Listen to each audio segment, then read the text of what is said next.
নমস্কার, কেমন আছো তোমরা সবাই? আমার ছোট্ট সংসারের একটি ভ্লগে তোমাদের সবাইকে স্বাগত জানাই। আজকের ভ্লগটা সকালের এই জলখাবার বানানো দিয়ে শুরু করছি। আজকের জলখাবারে বানাচ্ছি স্যান্ডউইচ, আলু স্যান্ডউইচ। বাড়িতে যদিও হাজব্যান্ড ব্রেডটা একদম খেতে চায় না, আর ছেলে যদিও খেতে ভালোবাসে, ছেলে কিন্তু জ্যাম দিয়ে খেতে ভালোবাসে, কিন্তু আপাতত ঘরে জ্যাম নেই, আর এই কদিনের জন্য কিন্তু জ্যামটা আমার আনাচ্ছি না। তো আজকে ভাবলাম রোজ ওই একই রকম ব্রেকফাস্ট করতে করতে না মুখটা পচে গেছে, তাই ভাবলাম ব্রেড যখন আছে একটু স্যান্ডউইচ বানিয়ে দিই, সময়ও কম লাগবে। আলু সেদ্ধ বসিয়ে দিয়ে কিন্তু ব্রাশ ট্রাশ সব করা হয়ে গেছে। তো এখন এইদিকে কিন্তু কিছুটা আদা রসুনের কুচি দিলাম, ওটা খেতে কিন্তু বেশি টেস্ট আসবে। রান্নার প্রথমে ওই যে আদা রসুন কুচি দিয়েছিলাম ওটাই কিন্তু মেন। তারপরে এই যে আলুটা দিয়ে দিলাম, সেদ্ধ করে রেখেছিলাম। তো সেদ্ধ আলুটা হাত দিয়ে ম্যাশ করে নিলাম, আলাদা করে কিন্তু আর ম্যাশ করলাম না। ওপর দিয়ে এখন কিন্তু একটু পেঁয়াজ কুচি দিয়ে দেবো, আর লঙ্কাটা দিতে পারবো না যেহেতু ছেলেও খাবে। আর এই 2-3 বার করে কিন্তু ব্রেকফাস্ট বানানো সম্ভব হচ্ছে না, এখন আর সময় পাচ্ছি না, তাই ছেলের জন্য আলাদাভাবে কিন্তু আর বানাতে পারছি না। তো সিম্পলভাবেই বানাচ্ছি, লঙ্কা কিন্তু পরে অ্যাড করব। তো এখানে কিছুটা চাট মশলা দিয়ে দিলাম, আর একটু কিন্তু পেঁয়াজ দিয়েছিলাম আর নুন দিয়েছিলাম। এবার এটাকে ভালো করে কিন্তু নাড়িয়ে নেব কিছুক্ষণ সময় নিয়ে।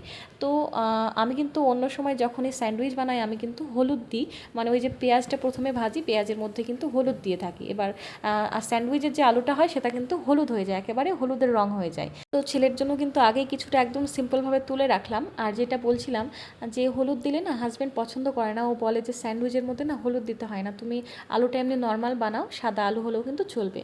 তো আজকে যেহেতু একটু চাট মশলা দিয়েছিলাম তাই কিন্তু কালারটা হালকা হলুদ হয়ে এসেছে। আমার আবার কিন্তু সাদা ওই আলু খেতে একদম ভালো লাগে না, একটু কালারিং হলেই কিন্তু খেতে ভালো লাগে। তো ছেলেরটা একটু তুলে নিয়ে এদিকে একটু হালকা ওই লঙ্কার গুঁড়ো দিয়ে দিয়েছি, আর একটু কিন্তু ধনেপাতা কুচি দিলাম। ছেলেও কিন্তু ধনেপাতা কুচি একদম খেতে চায় না। ওদিকে কিন্তু আলুর ফিলিংসটা একদম রেডি হয়ে গেছে। তো প্যানে বাটার লাগিয়ে একটা পাউরুটির ওপর কিন্তু আলুর ফিলিংসটা সম্পূর্ণ লাগিয়ে নিয়েছি, আর একটাতে কিন্তু সস লাগিয়ে দিলাম। এবার হাতে যদি সময় থাকতো তাহলে কিন্তু একটু ধনেপাতার চাটনি করলেও মন্দ লাগতো না, বেশ ভালোই লাগে। হাজবেন্ড ভালোবাসে কিন্তু আমার খুব একটা ভালো লাগে না। আর আজকে খুব বেশি একটা ধনেপাতা নেই, খুব কম পরিমাণে ছিল, সেটা কিন্তু আলুর মধ্যে ইউজ করেছি। তো দুটো এদিকে দিয়ে দিলাম, আর ওদিকে কিন্তু মেল্ট বাটার করে রেখেছিলাম সেটা কিন্তু বারবার সাইডে ঘুরিয়ে দিচ্ছি। আর দেখো বেশ সুন্দর কিন্তু ক্রিস্পি হয়ে গেছে, আর গ্যাসের ফ্লেম কিন্তু একদম লো আছে। একটু হাতে সময় নিয়ে বানালে না খাবারগুলো বেশ সুন্দর হয় খেতে। অনেকেই কিন্তু স্যান্ডউইচের নরম ব্রেডটা খেতে ভালোবাসে, কিন্তু আমার হাজব্যান্ড যখনই স্যান্ডউইচ বানায় বা যাই বানায় না কেন ব্রেডের এমনিতেই খেতে চায় না, কিন্তু যখনই আমি জোর করে বানিয়ে দিই তখন কিন্তু ওর এই ক্রিস্পি ব্রেডটা চাই, মানে নরম ব্রেড একদম খেতে চাইবে না, বলবে আমাকে লো ফ্লেমে একটুখানি কিছুক্ষণ রাখো তাহলে দেখো ক্রিস্পি হয়ে যাবে, সেইভাবে বানিয়ে দাও। তাই ওর জন্য কিন্তু আগেই দুটো বানিয়ে দিলাম।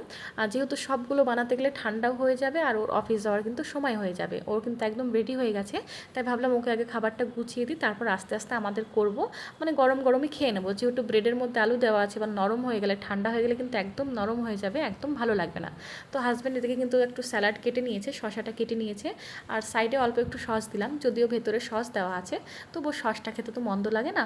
তো শশা কুচি, সস দিয়েছি, আর এই যে ব্রেডগুলো দিয়েছি, যদিও হাজব্যান্ড 4টে খাবে না, 2 থেকে 3টেই খাবে, তার মধ্যে অর্ধেকটা ছেড়ে দেবে, তাও কিন্তু দিতে হয়, একটু বেশি করেই কিন্তু দিই, যদিও জানি আমি ও খাবে না, তাও কিন্তু দেওয়া হয়। আর এদিকে কিন্তু ছেলের জন্য এই যে মশলা ছাড়া, মানে আলুর মশলাটা দিয়েছি কিন্তু সেখানে কিন্তু লঙ্কার গুঁড়া ধনেপাতাটা দেওয়া ছিল না, তো ওর জন্য আলাদা করে বানিয়ে নিলাম, আর ওকে কিন্তু খাইয়ে দিয়েছি। তারপর কিন্তু আমি আর মাও কিন্তু খেয়ে নিয়েছিলাম।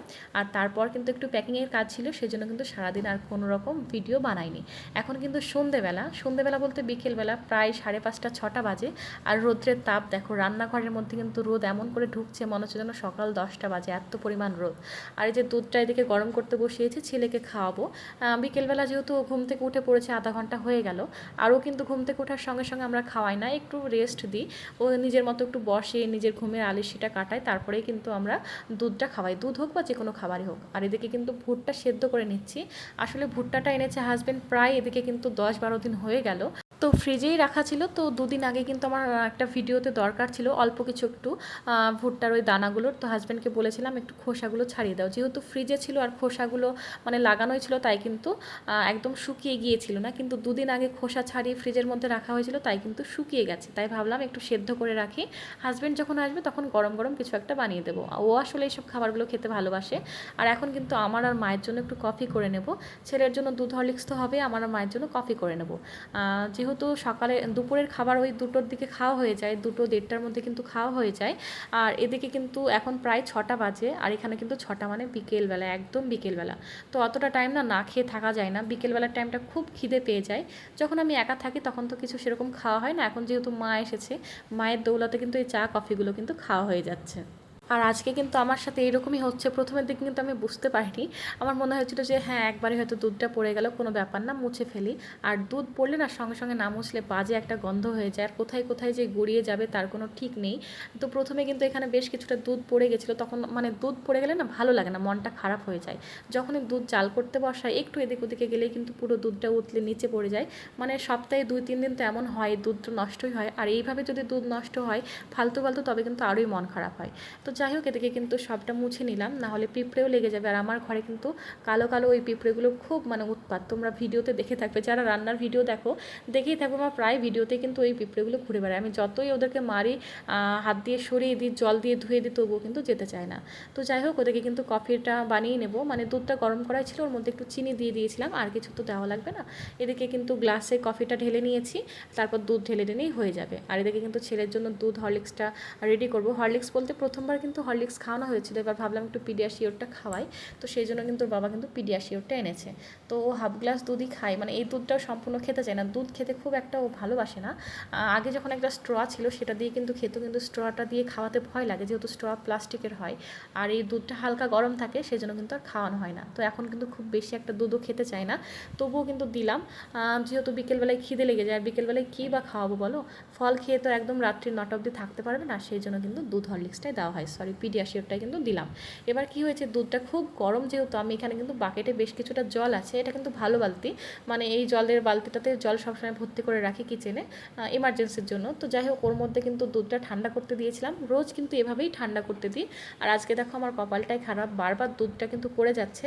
তো আজকে ওই বালতির মধ্যে না দুধের গ্লাসটা প্রথমে যখন দিয়েছিলাম তখন বেশ সুন্দর কিন্তু ভেসেই ছিল, পরে আমি তাকিয়ে দেখছি যে দুধটা একদম ডুবে গেছে, আর পুরো জলের বালতির মধ্যে দুধটা একদম ভেসে গেছে।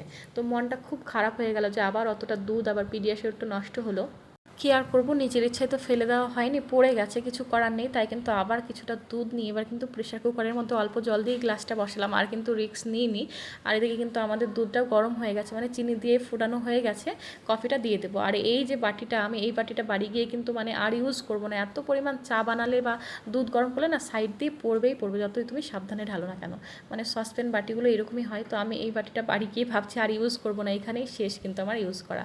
যখনই চা করি, দুধ গরম করি, এইভাবে কিন্তু সাইডে পড়বেই পড়বে। তো যাই হোক, এদিকে কিন্তু আমাদের চা কফি দুধ সব কিন্তু রেডি হয়ে গেছে। আর এদিকে দেখো, আমি কিন্তু ভিডিওর জন্য বেশ কিছু বিস্কিট বানিয়েছিলাম, তো বেশ অনেক দিন ধরেই খাওয়া হচ্ছিল, আগে কিন্তু এক ঢোক আমরা খেয়ে নিয়েছি। আর এই বিস্কিটটা হঠাৎ করেই দেখছি কিন্তু নরম হয়ে গেছে, কেন নরম হলো আমি বুঝতে পারলাম না, অনেক দিন ধরেই কিন্তু খাওয়া হচ্ছে, প্রায় এদিকে 15 দিন ধরে কিন্তু আমরা খাচ্ছি, বেশ সুন্দর টেস্টি হয়েছিল। আজ হঠাৎ করে দেখছি কেমন একটা লাগছে, মানে নরম হয়ে গেছে। হয়তো ছেলে কোনো সময় ওই বিস্কিট বের করে খেতে গিয়ে ঢাকনাটা ভালো করে লাগায়নি, সেই জন্য কিন্তু বাতাস ঢুকে গেছে, কেমন দেখো একটা মানে হাতের আঙুল বসে যাচ্ছে, আর দেখো কেমন একটা ভুরভুরি হয়ে গেছে। তো ভাবলাম যে থাক, এগুলো আর খাওয়া যাবে না, ফেলে দিতে পারে। এদিকে কিন্তু বেশ অনেক দিনই হয়ে গেল বানানো, আর খেতেও খুব সুন্দর হয়েছিল, আর জিনিসটাও কিন্তু দেখতেও খুব সুন্দর হয়েছিল।